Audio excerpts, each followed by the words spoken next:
예, 여러분 안녕하세요. 국어강사 김수철입니다. 고대 문학의 흐름 하면서 2000년 달려오시냐고 굉장히 고생 많으셨어요.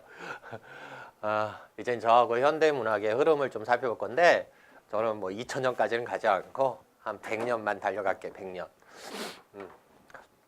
여러분 일단 문학의 흐름이라고 했을 때는 일종의 사죠, 역사. 그러니까 크게 나누어서 암기할 때도 항상 크게 한 다음에 디테일하게 들어가는 것이 여러분 암기하는 데도 도움이 될 거고요. 그 다음에 공부하시는 데도 도움이 될 겁니다.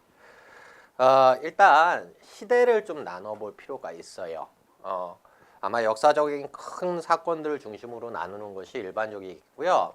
또 문학도 어떤 계기들마다 조금씩 크게 바뀝니다. 그러니까 우리 책에서 이제 70년대까지 나와 있는데 그걸 좀 나누어서 언제를 기준으로 하는 것이 좋을까라는 것을 좀 살펴보도록 하고요. 그 다음에 그 시대를 대표하는 작품이라든가 그 시대를 대표하는 어떤 작가를 좀 살펴보도록 하겠습니다. 그 다음에 여기 저희 교재에 있는 이제 지문들이 몇 개가 나와 있는데요. 지문들은 지금 문학사 할 때는 하지 않겠습니다. 왜냐하면 현대문학 하면서 여러분들이 접근법이라든가 그 작품들에 대한 개념이라든가 개념 설명이라든가 이런 걸 들으셨을 것 같아서 그걸 좀 배제하고 역사 중심으로 흘러가도록 하겠습니다. 여러분 잠깐 칠판을 보시면서요. 여러분 크게 한번 나눠 놓는 연습을 해봅시다요. 네.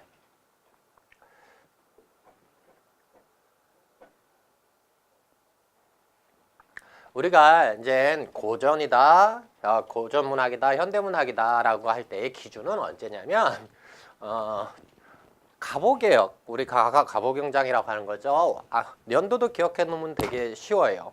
저는 어렸을 때부터 국사를 잘 못해가지고 암기에 좀 약해가지고 국사에 대해서 조금 이게 트라우마가 있었어요. 그래서 그런지 아주 외우기 쉬운 연도가 됐죠. 18 국사 이렇게부터 외워가시면 돼요.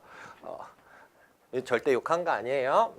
이때가 언제라고요? 가보개혁이죠. 이때를 기준으로 그 앞은 고라고 하고요. 그 다음부터는 이제 현이라고 하는데 현대문학이 뚱 하고 나온 것이 아니라 1910년 이렇게 나누실 것이고요. 이때는 이제 개화기라고 해서 개화기 문학이라고 해요. 개화기. 그 다음에 1920년대에서 1920년대까지 이렇게 나누시고요. 네. 그 다음에 여기는 이제 근대 소설이라든가 근대 문학의 형성기라고 하시면 돼요. 근대 문학이 이렇게 형성되기 시작했고요. 1920년도 본격적인 이제 뭐의 시발점이 되냐면 현대 문학의 시발점이다 이렇게 보시면 돼요.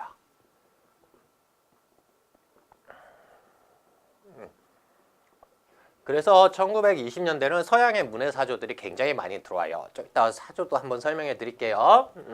그 다음에 또 1930년대까지 이렇게 나누시고 1930년에서 1940년대까지 이렇게 좀 나누셔요. 그 다음에 여기에서 1930년대에서 40년대는 다양한 작가들도 많이 나오고요. 장편 소설도 나오기 시작하고 막 그래요. 알겠죠? 그 다음에 1940년에서 1945년 이렇게 좀 나누고요.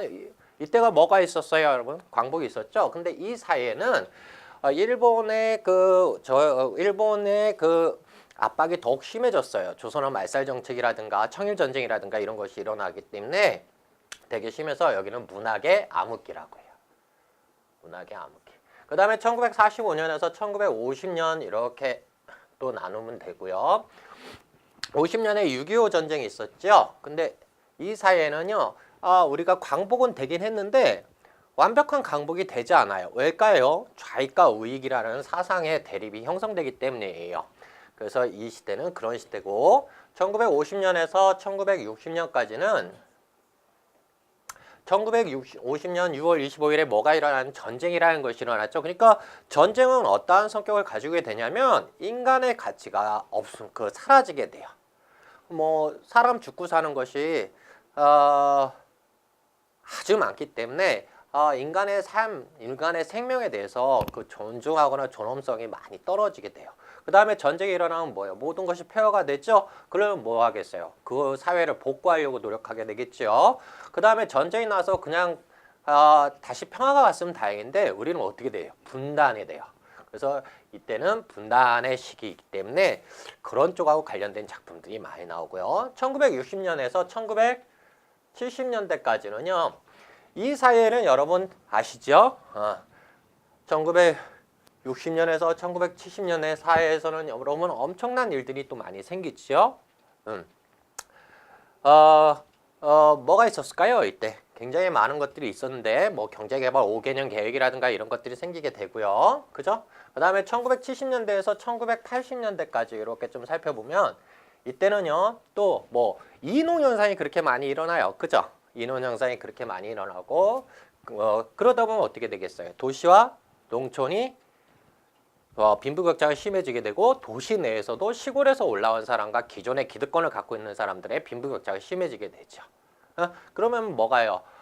옛날에는 부자들 곳간에서 인신난다라는 말이 있었는데 이때는 그러지 않았나 봐요. 그래서 가진 자들은 더욱 인색하게 굴고 뭐 이런 것들과 관련된 사회 비판. 그 다음에 서울로 올라왔는데 도시 하층민으로 살아갈 수밖에 없는 뭐 현실의 어려움이라든가 이런 것들이 주로 노래하게 돼요. 이때가 이제 새마을 운동이 일어나기 시작하고요. 그 다음에 1980년대에서 여기는 그냥 토탈적으로 간략하게만 볼 건데요. 이때 여러분 이제 이렇게 머리 조금 없으신 분이 뭔가 하나 사건을 터뜨리죠. 광주에서. 그래서 그 다음부터는 이제 민주화가 이루어지고 되고 그래요. 그래서 이때부터는 군사 정권이 시작됐으니까 이때는 우리가 사회 참여기라고 그래요. 뭐라고 한다고요? 사회 참여기. 본격적인 사회 참여기가 이렇게 형성돼요. 이게 이제 큰 흐름이에요. 여러분들도 이렇게 나누시면 돼요. 선생님 여기는 왜 이렇게 나눴냐? 1919년이라는 어떤 그저께 제가 지금 3월 3일 삼겹살 데이 촬영하고 있으니까요. 3월 3.1절이라는 것이 있었죠. 3.1절. 예. 3.1절은 실패죠. 실패. 그러다 보니까 지식인들이 어떻게 되냐면 고뇌하게 되고 좌절하게 돼요. 뭐 이런 그래서 시의 성향이 확 바뀌게 돼요. 그래서 이때부터는 현대문학이 본격적으로 시작하는데 현대문학의 시작이라는 것이 무엇인지는 좀 이따 살펴보도록 할게요. 자,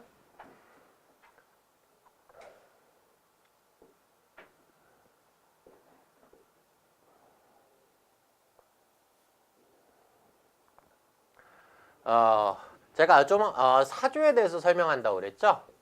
사조하고 유파라는 것이 있어요, 여러분. 유파. 사조, 유파. 어디서 많이 들어봤죠? 그래서 여러분 순수시파 뭐 이런 거 배우셨을 거예요. 그때 유파라는 걸 쓰고요. 우리 사조라고 하면 무슨 주의 이렇게 되는 것들이에요. 이 사조와 유파의 차이점은 이건 넓은 지역에서 오랜 시간 유지된 어떤 문학의 흐름이에요.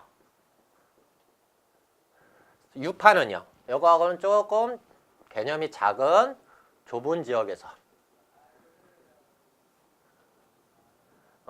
그렇게 길지 않은 일시적으로 유행한 어떤 흐름을 얘기하는 거예요. 우리가 흔히 말하는 순수시파라든가 그 다음에 뭐가 있을까요? 생명파라든가 이런 것들이 여기에 해당해요. 여기까지 이해되세요? 그래서 사조와 유파의 개념과 차이점을 얘기해 드렸어요. 사조는 큰 어떤 흐름을 얘기하고 넓은 지역에서 이루어진 거고 유파라는 것은 좁은 지역에서 일시적으로 유행했던 어떤 흐름이다. 이 정도 기억하시면 될 것 같습니다. 그러면은 사조의 흐름에는 어떤 것들이 있는지를 간단하게 살펴보면 헬레니즘하고요, 히브라이즘에서 출발해요. 사조는. 근데 거기까지는 여러분이 기억하실 필요 없어요.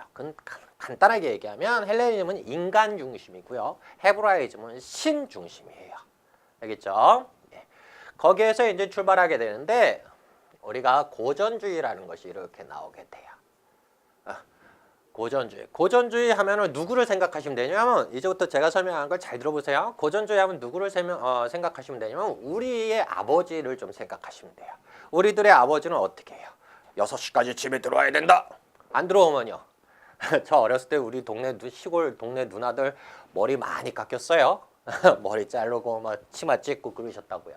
그 얘기는 뭐예요? 일정한 규격이 있어야 되고 일정한 질서가 있어야 되고 일정한 형식을 지켜야 되는 거예요.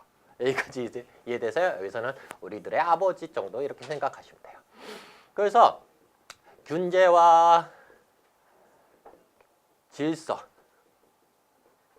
어떤 형식을 중시하게 돼요. 이거는 우리나라에서는 문학 작품을 좀 찾아보기 어렵고요. 서양의 영국이라든가 이런 고전 극들에서 이런 걸 찾아볼 수 있어요. 근데 여러분들은 이제 꼬맹이 때는 아버지가 하라는 대로 다 했지요. 근데 사춘기가 되면서부터 아버지가 6시까지 들어와 하면은 한 번 의도맞지 뭐 하면서 한 8시 정도에 들어가고 그러고 또 한 번 의도맞고 또 9시에 들어가고 그러는 거 아니겠어요? 그죠? 그 다음에 머리도 염색해보고 그 다음에 청바지도 한번 찢어보고 아버지는 또 그러셨죠. 옛날에 돈 줬는데 왜 찢어진 거 사왔냐고 막 이러시지 않았어요? 그리고 대구박이가 그게 뭐냐 이렇게까지 말씀하시고 그랬어요. 그래서 고전주의에서 반발해서 나온 것이 여러분 낭만주의예요. 우리 낭만주의 하니까요. 자기가 사랑해 하면서 막 굉장히 막 달콤한 것만 생각하는데 낭만주의의 기본 정서는 파괴입니다. 그럼 여기서 말하는 파괴라는 건 뭘까요? 그래 맞아요. 기존의 질서, 고전주의를 파괴하는 거예요. 그래서 우리가 여기 이 정도는 한 사춘기 정도로 보시면 돼요. 알겠죠? 기존의 질서를 파괴하는 것. 그래서 기존의 질서를 파괴한다는 것은 고전주의에서는 어떤 틀에 막혀 있으니까 내 개성을 표출할 수 있어요, 없어요? 여러분 제가 교복 입기 시작한 제 2세대의 그 출발점인데 교복 입는 게 싫었어요. 저는 좋았는데 저는 좀 이렇게 규격화된 건 좋아요. 그러면서 그때 막 그 신문상에서 논쟁이 펼쳐졌어요. 교복을 입어야 되냐 말아야 되냐 그러면서 획일화시키고 개성을 상실한다 뭐 이런 얘기를 하죠. 맞아요. 고전주의 아버지들은 그냥 틀에 맞춰 있기 때문에 내 개성 표출하면 큰일 나요. 그죠? 그래서 그거에 대한 파괴. 그래서 뭘 개성성을 뭐 하기 위해서 나타나기 시작한 것? 개성성을 그래서 뭐를 찾기 위한 것? 개성을 찾기 위한 거예요. 우리나라는 이게 언제 들어오냐면요. 1920년대 초반에 이렇게 들어오게 됩니다. 그 대표적인 작가가 누구냐면 여러분들이 잘 알고 있는 이상화 정도로 이렇게 보시면 돼요. 그렇죠? 여러분들이 그 사춘기에서부터 이제 대학 1학년, 2학년 때까지 이 낭만주의에 삽니다. 그래서 뭐 화장도 해보고 뭐 요즘에야 뭐 초등학교도 하지만 화장도 해보고 미팅도 하면서 남녀 간의 교제도 한번 해보고 막 그러면서 자기의 개성을 충만하게 만들죠.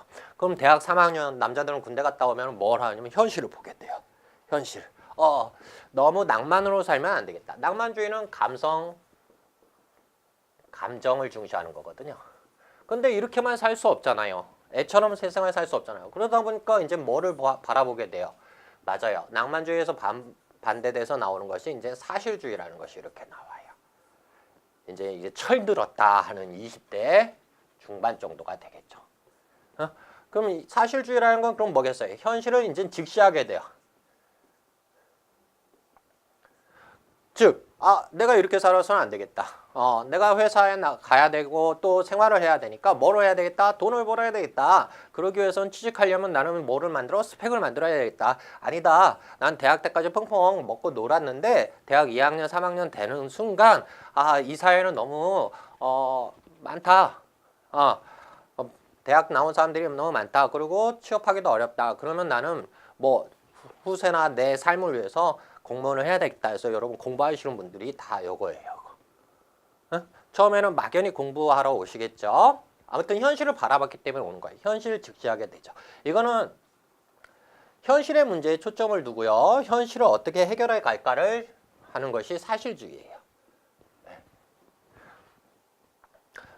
우리나라 문학에는 언제 영향이 왔을까요? 20년대 초반에 또 들어오는데요. 누구에 의해서 들어오냐면 잘 기억해 두세요. 김동인에 의해서 사실주의가 도입되고요. 현진건이라는 소설가에 의해서 확립됩니다. 여기까지 이해되세요? 그래서 처음에는 막연하게 시작해요. 공무원 준비도 막연하게 하고요. 현실에서 뭐가 제일 중요하겠어? 돈이 중요하죠. 그러니까 로또도 한번 사보고요. 그러겠죠? 그러다 보니까요. 좀 더 가능성을 얘기해야 될 것 같아요. 그러다 보면 여기에다 뭐가 하나가 덧붙여지게 되냐면 과학적 접근법이 하나가 덧붙여지게 돼요. 여기까지 이해되세요? 그러면서 사실주의가 확장된 것이 여러분 자연주의라는 것이 나와요. 저도 로또 사봤는데요. 어느 순간 되니까 로또를 확률이 많은 번호를, 그러니까 많이 나왔던 번호를 찍고 있어요.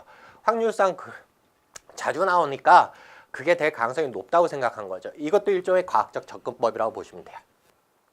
그래서 사실주의의 과학적 접근법을 더하면 우리가 자연주의라는 것이 나오게 됩니다. 네. 여러분들도 처음에는 막연히 공부 시작했죠. 하지만 어떤 것이 출제 가능성이 높고 어떤 문제 유형들이 나오면 문제 유형을 분석하고 그거에 대한 접근법을 노력하는 것처럼 사실주의가 과학적 접근법이 이렇게 덧붙여지면 자연주의로 발달하게 되는데, 여러분들이 지금 이제 지금 아마 대부분 나이가 이 정도 되셨겠죠. 20대 중후반 되겠죠. 그래서 이 자연주의는 20대 후반부터 한 40대 정도까지로 이렇게 보시면 돼요. 예, 여기까지 이해되세요? 그럼 이제 40이 넘어가면 어떻게 되냐면요. 이제 내가 해볼 수 있는 거 다 해봤어요. 근데도 실패할 수도 있고 성공할 수도 있어요. 이제 나에게 남은 건 뭐가 이제 자식들이죠. 자식들. 또는 남편이 결혼 20주년으로 해서 다이아 반지 얼마나 큰 거 사주냐에 따라서 이제 내 존재감이 달라지는 거예요. 그래서 이제 동창회 가기 시작하셔요. 이제. 그래서 이제 가서 이렇게 하시는 거죠. 그러면은 센스 없는 사람들은 안 물어보는데 센스 있는 사람은 물어보겠죠. 그 반지 뭐야? 그러니까 우리 남편이 20주년 사줬어 다이아야. 뭐 이렇게 하겠죠. 지금 그 다이아 반지를 보여주는 이유는 뭐겠어요? 내가 그만큼 행복하고 잘 산다. 이런 얘기겠죠. 여기까지 이해되세요? 또는 수능이 끝났어요. 자네 아들은 어디 갔어? 우리 아들은 공부를 못해가지고 뭐 K대 갔어. 근데 뭐 거기 들어가기 뭐 어렵다네. 뭐 이렇게 하면서 무슨 말인지 아시겠어요? 이 자연주의는 어디에 초점을 둬요? 현실에 초점을 둔 거죠. 근데 이제 현실에서 그런 거 가지고는 할 수 없어요. 내가 무언가를 할 수 없어요. 그래서 뭘로 발전하게 되냐면 다른 사물로 나를 대표하기 시작해요. 그게 상징주의라는 거예요. 상징주의. 이제 이거는 40대 후반부터 한 60대까지 가시겠죠. 여기까지 이해되세요? 이 상징주의는 우리나라에서는 김소월의 스승인 김억에 의해서 들어오게 되고 프랑스 중심으로 발달했던 주의예요. 여기까지 이해되세요? 이제 60살까지 살았어요. 자식도 장가가고 시집 갔어요. 이제 뭐 하냐면 혹시 애들 자식들이 결혼하고 뭐 다 끝났으니까 이제 남편하고 쓸쓸히 늙어가는 거예요. 인생의 모든 쓴맛 단맛 다 봤어요. 그럼 현실에서 이제 재미가 있겠어요, 없겠어요? 없겠죠. 그러니까 이제 여러분 절이나 교회 가오시면 어르신들이 종교에 좀 많이 심취할 수 있는 이유가 이거예요. 현실에서 이제 재미가 없어요. 그래서 이제 현실을 띄워놓고 싶어해요. 그것을 초현실주의라고 해요. 이것은 우리나라에서는 1930년대 이상이라든가 오상원 등에 의해서 잘 형성됐죠. 이제 현실하고는 동떨어지고 싶어요. 현실에서는 이제 재미없어요. 이제 현실이 아닌 다른 곳에서 행복하길 바라는 거예요. 그래서 이제 어떤 기존의 질서라든가 이런 것들은 이제 나에게는 의미가 없어요. 여기까지 이해되세요? 그러면 이거는 초현실주의는 뭐하고 연관을 지을 수 있을까요? 낭만주의하고 연관을 지을 수가 있어요. 여기까지 이해되세요? 그래서 간단하게 설명하면 고전주의는 아버지고 여기에 반발해서 나가는 낭만주의는 사춘기고 감성이나 감성을 중시했고요. 감정을 중시했고 여기에 반발해서 나온 게 사실주의고요. 사실주의는 이성과 지성을 중시하고 현실 중시하겠죠. 이제 마지막 정리 갈게요. 여기가 좀 더 발전하면 뭐가 되는 거예요? 자연주의라는 것이 되겠고요. 이거 아까 설명 안 해드렸네요. 우리나라 자연주의는요. 염상섭의 표본실의 청개구리에서 찾아볼 수 있어요.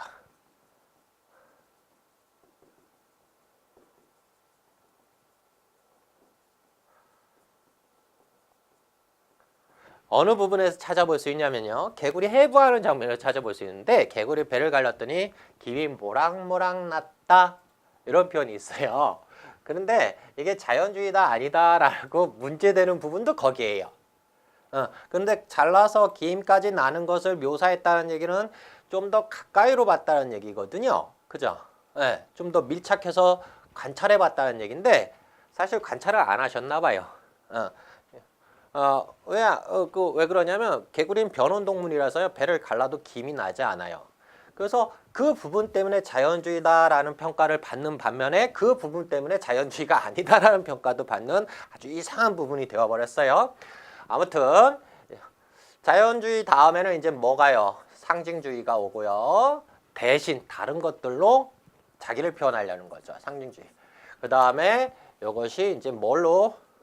표현실주의가 나오는 거예요. 여기까지 이해되세요? 그래서 이거는 우리 아버지, 여기는 10대, 이거 20대, 20대 후반부터 30, 40대 이렇게 기억하시면 돼요. 이거는 이제 40에서 50, 60. 그 다음에 여기는 이제 60 이상 이렇게 보시면 되겠죠. 간단하죠? 어렵지 않죠? 이따 나오는 용어들 있으니까 여러분은 이제 어려워하지 마세요. 자, 이제 1894년부터 1910년대를 가보도록 합시다. 이때는 이제 아까도 말씀드렸듯이 동학운동도 일어나고 그러면서 서양 문물 받아들이고 되고 고종황제가 이제 뭐 안경도 끼시고 커피도 마시고 전기도 들어오게 되고 그러죠. 그러니까 새로운 문명들이 들어오게 돼요. 우리가 그것을 새로운 문명에서 신문명이라고 해요.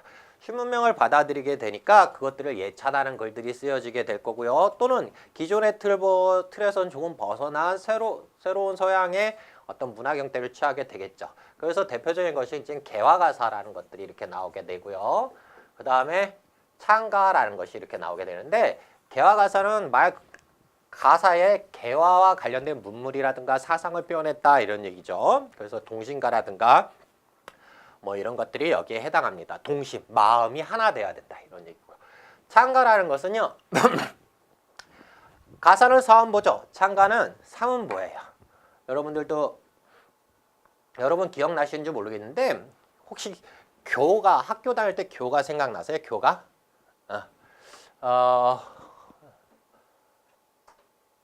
저는 기억해서 살짝 불러드리면 아주 동반태산반성 구등기초는 관악산에 자리 잡은 우리 학교라 이렇게 되어 있어요. 그게 뭐냐면 무슨 말씀을 들려 하냐면 저는 안양에 있는 신성고등학교 나왔는데요. 교가에는요 항상 그 지역의 가장 큰 산이라든가 그 지역에 뭐가 나오게 되냐면 강, 하천들이 나오게 돼요.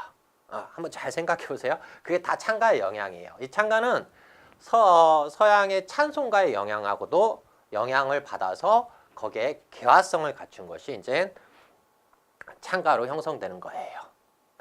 여기까지 이해되세요? 대표적인 것은 이제 관악가라든가 이런 것들이 있어요. 그래서 여러분 관악가는 말 그대로 학문을 권장하는 노래예요. 내용은 이런 거죠. 학도야 청년학도야 벽상의 쾌종을 들어보시오 이렇게 하는 거 여러분 어디서 들어보실 거예요. 꼭 군대 같고요. 찬송가 같고요. 그죠? 예, 이런 성격을 가지고 있는 것이 이제 개화가사고 그게 창가입니다. 그 다음에요. 이제 소설 부분에서는요. 좀 재밌는 소설이 나오기 시작하는데요. 여러분 그 현대문학이다 아니다를 규정짓는 현대소설이다 아니다를 규정짓는 기준이 혹시 뭔지 아세요? 예, 크게 두 가지로 살펴볼 수 있어요. 하나는 뭐냐면 언문일치가 이루어졌느냐 안 이루어졌느냐 언문일치. 알겠어요? 두 번째는 치밀한 묘사. 이런 것들이 완벽하게 이루어지면 우리는 현대소설이다 이래요. 근데 이때 개화기 문학 때는요. 이것이 시도되기는 해요. 어디서부터 시도되냐면요. 6일준의 서유견문이라는 데에서부터 이제 시도돼요. 하지만 언문일치가 완전하게 일치되려면은 한 20년이라는 시간이 지나야 돼요. 언문일치가 뭐냐면 고전문학은 문어체등 뭐뭐 할 따름이니라 가라사대 뭐 이런 거. 그 다음에 우리가 지금 하는 말은 뭐겠어요? 구어체죠. 이 문어체가 뭘로 바뀌었다는 얘기예요? 구어체로 바뀌었다는 얘기예요. 즉 하는 말과 쓰는 글이 일치됐다는 얘기죠. 근데 이것은 1920년대에 완성이 돼요. 누구에 의해서? 김동인에 의해서 이루어져요. 그 다음에 치밀한 묘사라고 했을 때는요, 우리는 그냥 외양 묘사를 대충대충 하는 것을 얘기하는 게 아니라 심리라든가 이런 것들을 묘사할 수 있느냐 없느냐의 문제예요. 여기까지 이해되십니까? 그래서 그런데 1900 이때는 기존의 고전 소설과는 많이 달라요. 고전 소설과는 많이 뭐가 달라요? 형식 면에서도 다르고요. 그 다음에 문체 면에서도 조금씩 변화가 생겨요. 그런데 완전한 현대 소설, 업문일치가 이루어지지 않았기 때문에 완전한 현대 소설이라 할 수 없고 새로운 형태다 해서 신소설이라는 용어를 붙이게 돼요. 이 신소설에는 개학이니까 신문명이라든가 신학문이라든가 또는 뭐 자유결혼이라든가 이런 것들이 나타나게 돼요. 여기까지 이해되십니까? 여러분들이 신소설은 여러분 열심히 공부하실 필요는 없지만 몇 가지 작품 꼭 알아두셔야 돼요.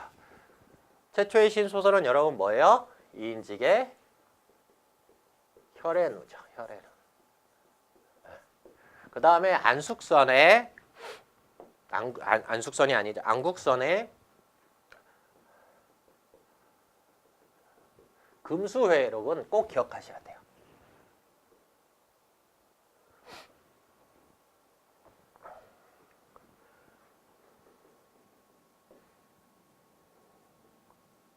금수는 짐승이죠. 짐승이 회의한 것을 기록한 것. 이 정도는 꼭 기억하셔야 됩니다. 알겠죠? 그 다음에 여러분 고전 소설들이요 새롭게 번역되기 시작해요. 왜냐하면 어떻게 새로운 형태 조금 등장인물의 뭐 이름도 바꾸고 뭐 이런 식으로 그것을 우리는 바꿔서 만들었다 해서 개작 소설이라고 그러죠. 여러분 심청전 심청전의 개작 소설은 뭐죠? 연꽃하고 관련돼 있죠. 강우에 뜬 연꽃에서 강산연. 그 다음에 춘향이는요 어디서 고초를 당하죠? 감옥에서 고초를 당하죠. 그래서 그 고초를 당하고 나니까 그게 우리가 이제 통과 의례라고 해가지고요. 시련과 역경을 잘 견디고 나면 더 새롭고 거듭나는 일정한 틀이죠. 고전 소설의 틀인데 옥에서 그 고초를 잘 견뎠기 때문에 뭐가 돼요? 아명어사의 부인이 되는 거 아니겠어요? 그래서 옥에서 핀 꽃이다 해서 옥중하 이렇게 되고요. 그 다음에 수군가는요. 임금 토끼하고 관련돼 있죠. 임금 토끼 그죠? 임금 그리고 토끼. 임금 토끼 하니까 토끼 중에 임금 같네요. 그래서 토끼의 간 이런 것들이 이렇게 됩니다. 그 다음에요. 또 번안 소설 말고도 개작 소설 말고도 번안 소설이라는 것들이 많이 생겨요. 번안 소설. 번안과요 번역은 조금 달라요. 옛날에 교회에서 달력을 줬는데요. 예수님이요. 도포를 입고 삿갓을 쓰고 있는 그림으로 된 달력이 저희 집에 있었어요. 예수님이 한국에도 오셨어요. 그건 막 뭐 쓰고요? 삿갓 쓰고 도포 입고요. 이게 뭐냐면요. 번안이에요. 즉 그 시대 그 장소에 맞게 변형시킨 거예요. 해리스 이거를 뭐 수철 이런 식으로 이름을 바꾼다거나 뉴욕의 무슨 거래 이렇게 되는데 뭐 충정로 이렇게 바꾼다거나 이렇게 바꾸는 것을 우리는 번안이라고 그래요. 요즘에 이렇게 했다면 큰일 나죠. 그 다음에 번역은 말 그대로 그 작품을 그대로 우리말로 바꾸는 것. 알겠죠? 번안 소설들이 많이 나와요. 그래서 여러분 네 미제라블 짱발짱이라는 것도 여러분 아실 거고요. 그 다음에 뭐 기타 등등 여러 작품들이 번안 소설이 나오기 시작합니다. 여기까지 이해되십니까? 그래서 개학기 때는 여러분 이 정도만 기억하시면 될 것 같습니다. 그래서 다시 한번 정리드리면 뭐 창가가 있었고 개화가사가 있었고 창가가 있었고 뭐 그렇다. 자, 그러면 여러분 우리 교재를 잠깐 보도록 할까요?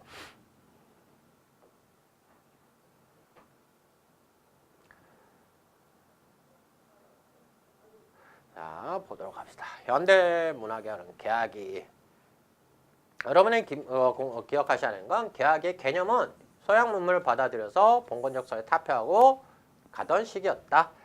자, 특징. 교량이라는 건 다리 역할을 했다라는 얘기예요. 다리 역할. 창가, 개화, 고유한 시가 형식의 개화사선을 담은 개화가사나 창가가 이렇게 있었고 신수지라는 새로운 것이 나왔다. 그 다음에 국한문 혼용체하고 국문체가 새롭게 나왔고요. 계몽주의 성격이 강했다. 그 다음에 한성순보라든가 독립신문. 요거는 여러분 좀 기억하셔야 되겠죠? 1에서 3명까지는 한글로 되어 있고요. 네 번째 면, 그러니까 모두 4개의 면인데 여기는 영어로 되어 있어요. 그렇게 되어 있다는 것 좀 기억하시면 되겠고요. 의미도 강하죠. 순한글로 되어 있다고 보셔도 상관이, 여기는 한글이니까요. 그 다음에 최초의 민간신문이라는 것도 있어요. 최초의 민간신문. 그 다음에 독립과 관련된 얘기들을 많이 했다는 것, 이 정도 기억하시면 돼요. 다 설명해 드렸으니까 여기도 그냥 쭉쭉 밑줄 쭉 갈까요? 개화가사 이렇게 있고 이렇게 됐고요. 용담유사를 중심으로 시작으로 해서 이렇게 되는데요. 여러분 3, 4, 4, 4조 이건 가사의 기본적인 형태죠. 근데 이것이 이제 이렇게 늘어갔다는데 여러분 7호조다 뭐 이런 것들은 어떤 학자에 의해서는 일본 걸 받아들인 거 아니냐 하는데 그건 일본의 율자하고 우리의 7호조는 다른 거예요. 일본은 호흡률이라면 우리는 글자 수를 얘기하는 거예요. 예, 이 정도 기억하시면 되겠고요. 모르셔도 돼요. 근데 뭐 이런 것들이 있다. 요거는 여러분 좀 알아두세요. 그 다음에 여기 보시면 또 이렇게 작품들이 나와 있고요. 작품은 여러분이 쭉 보시면 되고요. 창가, 그래서 찬송가나 서양의 노래 받아들였다. 그래서 일반적으로 뭐 아까 교가도 이거의 영향이라고 보시면 창가의 잔영이라고 보시면 되고요. 다른 것들은 다 같이 보시면 되겠어요. 경부철도가 요거는 좀 기억하세요. 왜냐하면 지금까지 발견된 것 중에 7자, 5자 이율조를 갖춘 것이 처음 발견이 됩니다. 그게 뭐라고요? 경부철도가. 됐죠? 아까 제가 어설픈 노래 불러드린 거 건학가 학도야 청년학도야 뭐 이런 거 공부하라는 얘기죠. 청년학대에 공부하라는 노래. 싫어. 그죠? 네. 신수소설 이렇게 돼 있고요. 고소설에 대해서 교량적 역할, 현대소설과 고전소설의 교량적 역할, 다리 역할을 했다라는 얘기예요. 어떤 의미인지 아까 얘기했죠. 언문일치가 시도되기 시작했다는 건 뭐 이런 거. 근데 요거는 옛날에 시험에 한번 나온 거니까 내용은 좀 잘 기억해 두시기 바랍니다. 그런데 문제가 있어요. 신소설이 현대소설이 될 수 없는 이유는 건선진학을 벗어나지 못해요. 주제면에서. 그 다음에 결말 부분에서 해피엔딩을 벗어나지 못해요. 행복한 결말이라든가 건선진학. 그 다음에 인물의 유형에서도 고전소설의 인물의 유형은 뭐죠? 한번 여러분 공부 열심히 하셨나 볼까요? 고전소설의 인물 유형은 한번 착한 사람은 무수한 일이 있어도 착해야 돼요. 그러니까 평면적 인물이고요. 그 다음에 그 시대나 사회를 대표할 수 있는 어떤 대표성을 가지고 있는 전형적 인물이어야 돼요. 반면에 현대소설은요.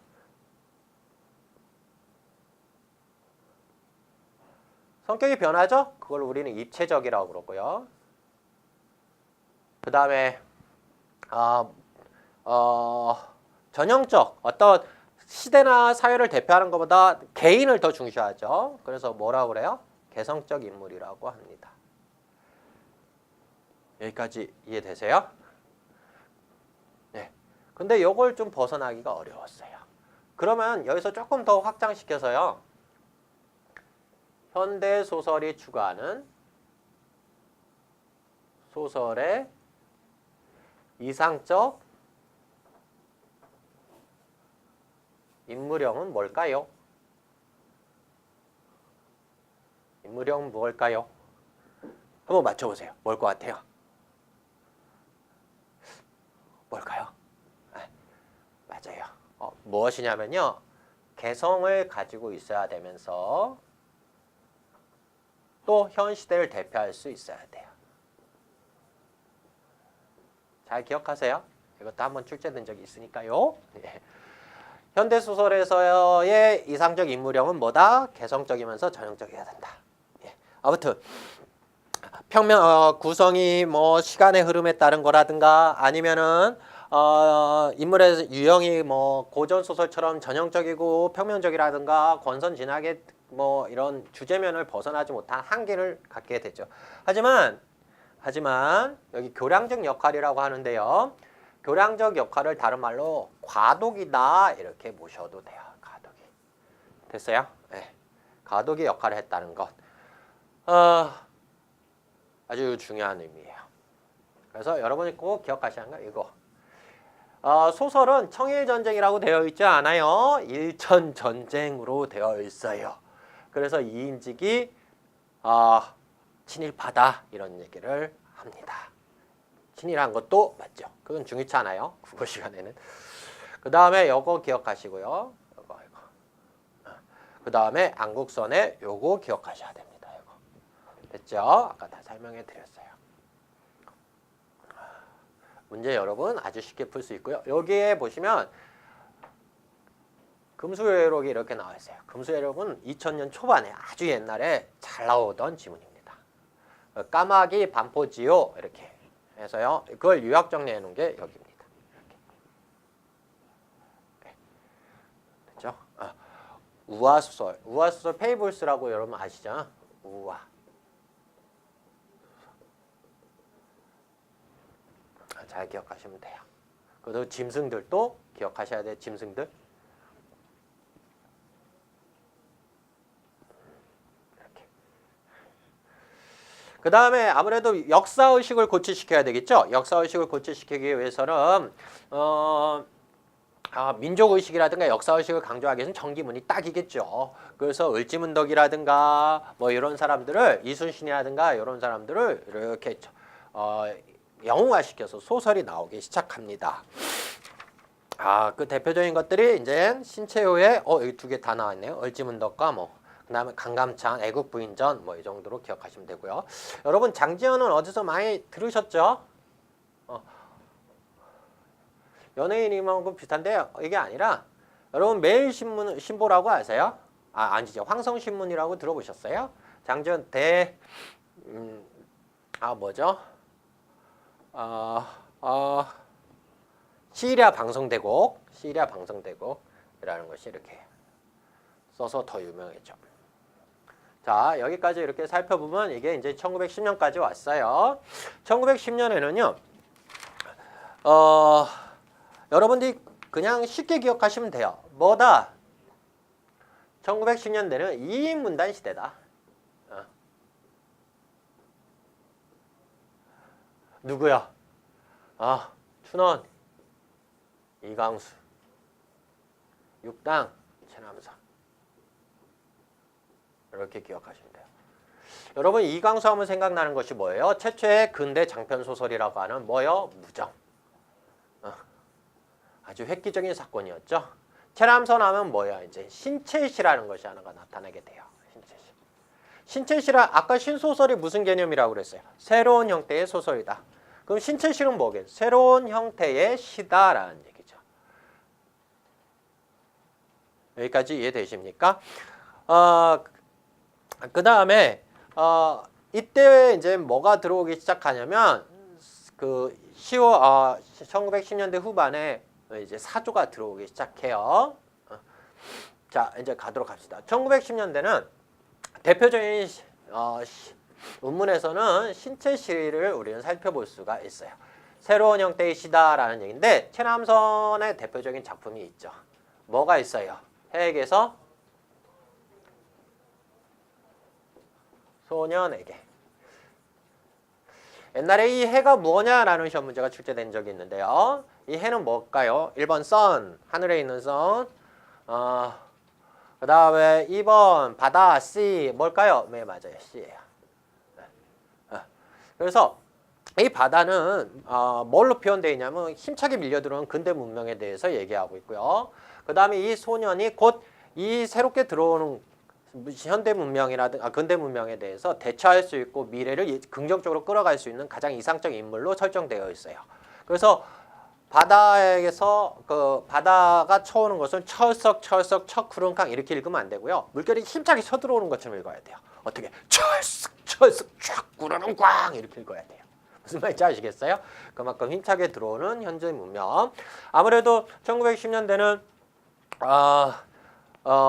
뭐 일제 강점기가 시작되고 막 그러다 보니까요. 위축되겠죠. 위축되고 그 다음에 많은 걸 빼앗기게 되고 막 이렇게 될 겁니다. 그러다 보니까 문학보다는 현실에 더 초점을 두게 돼요. 그래서 문학의 큰 특징은 우리가 찾아볼 수 없지만 익숙해지는 거 있죠. 식민지가 한 10년 정도 되면 좀 더 익숙해지는 거 아니겠어요? 우리가 이게 좋은 건지 나쁜 건지 이제 인식을 못할 정도도 될 수도 있겠죠. 그러다 보니까 1910년대 후반부터 서양의 문해사조가 같이 들어오는 거예요. 이 정도로 기억하시면 돼요. 이건 꼭 기억하셔야 되겠죠. 그 다음에 이 문단 시대가 형성됐고요. 아무래도 계몽적 성격이 강하겠죠. 그래서 신체시라는 것이 나타난다. 요거는 여러분 꼭 기억하셔야 돼요. 신체시. 여기까지 이해되십니까? 여기 새로운 형식. 요것만 잘 기억하세요. 해에게서 소년에게 이렇게. 그래서 뭐 내용은 이런 것들 계몽적.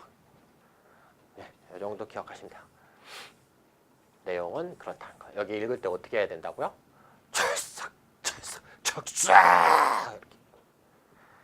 됐죠? 이제 여기 자유시라는 것이 나왔는데요. 사실은 1910년대는 본격적인 자유시라고 하지 않아요. 제가 초반에 말씀드렸는데 1920년을 뭐라고 한다고요? 자유시대의 시대다 이렇게 얘기한다고 그랬죠. 그래서 1910년대는 자유시보다는요. 여기 김억이라는 분이 계시죠? 김억.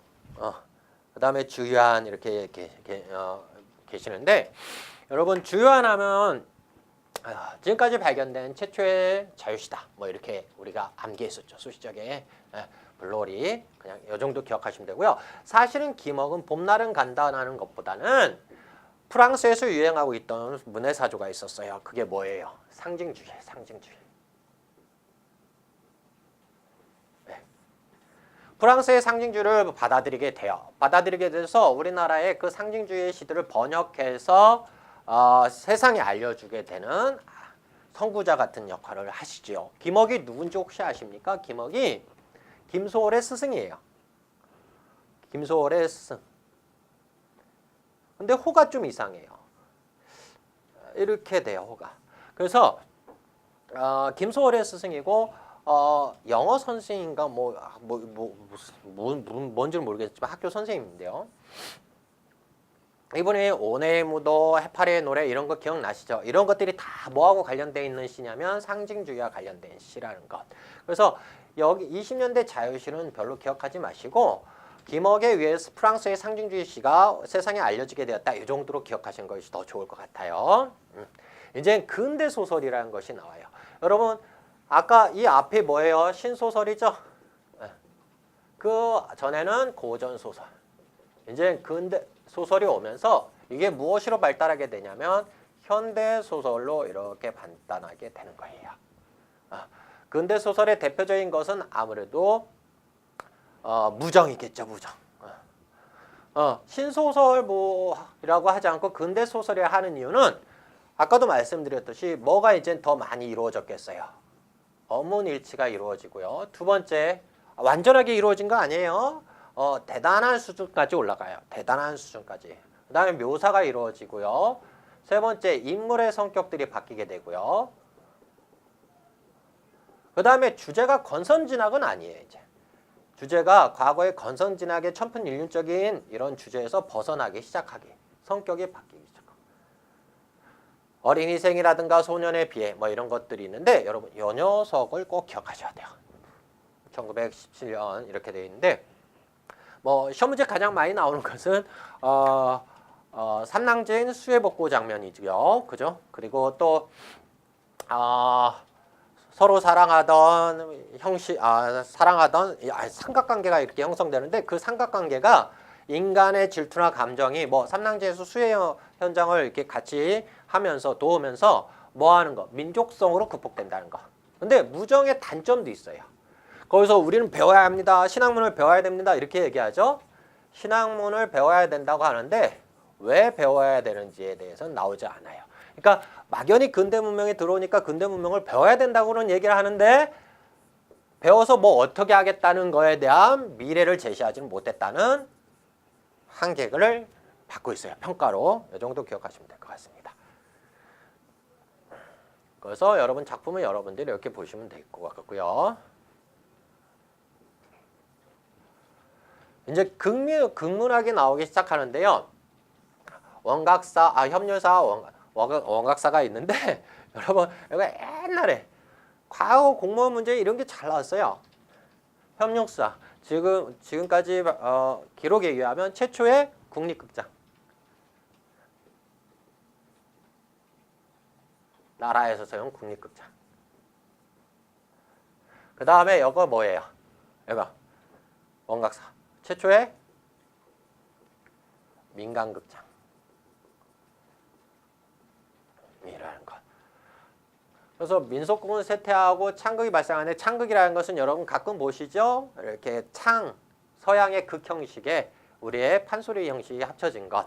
그 다음에 새로운 형태의 신파극이라는 것이 도입되는데 이게 이제 이 신파극은 상업성을 가지고 있어요. 여러분 아무래도 상업성 가지려면 뭐 해야 되겠어요? 사랑과 이별. 그죠? 또는 뭐 요즘 같았으면 뭐 헐리우드 액션 뭐 이런 것들이 있었는데 그 당시에는 그런 건 없고요. 사랑과 이별 이런 것들 상업적으로 아주 발달하게 돼요. 언제까지? 한 20, 30년대까지. 여러분 장군의 아들이나 이런 느낌 보면은 신파극 보러 가는 부분이 많이 있을 거예요. 여러분 신파극의 대표적인 것은 이 녀석 정도가 될 거고요. 이게 뭐냐면 이술과 심순애예요. 김중미 다이아몬드가 그렇게 높단 말이니 뭐 이런 거죠. 그죠? 네. 자, 그 다음에 새로운 형태의 신극이라는 게 나오는데 이거는 여러분 뭐 그 다음에 이 시대에요. 시나리오도 나오게 돼요. 시나리오. 근데 시나리오는 조금 뒤에 이제 본격적으로 나오는 거 20년대 정도로 가서 하도록 합시다. 그래서 다른 건 여러분 뭐 그게 중요한 건 아니지만 이런 거 협률사 원각사가 있었다는 것 여기까지는 크게 어려운 건 없죠. 그래서 1920년을 잠깐 정리하면 이인문단 시대고 그 다음에 근대소설이라는 무정이 있었고 무정은 완벽한 언문 일치를 이뤘을까요? 못 이뤘을까요? 못 이뤘다는 것 기억하시고요. 그 다음에 신채시 새로운 문명에 대한 뭐 개화 사상이라든가 계몽 사상이 담겨져 있다는 것 이 정도로 보시면 될 것 같습니다. 그 다음에 이제 잡지라는 것이 있는데요. 아까 해에게서 소년에게서 체남소니가 제일 중요하게 봤던 게 뭐예요? 가장 이상적인 인간, 소년이죠? 네, 요거 하나 기억하시면 될 것 같습니다. 그 다음에 요거 하나 기억할래요? 주로 김억이 활동했던 것, 상징주의 이론. 아까 제가 김억 설명해 드렸고요. 예, 김소월의 스승이라고까지도 말씀드렸던 것 같습니다. 이렇게 해서 살펴봤는데 1920년부터는 잠깐 쉬었다가 가도록 합시다. 1920년부터는 다음 강에서 하도록 할게요.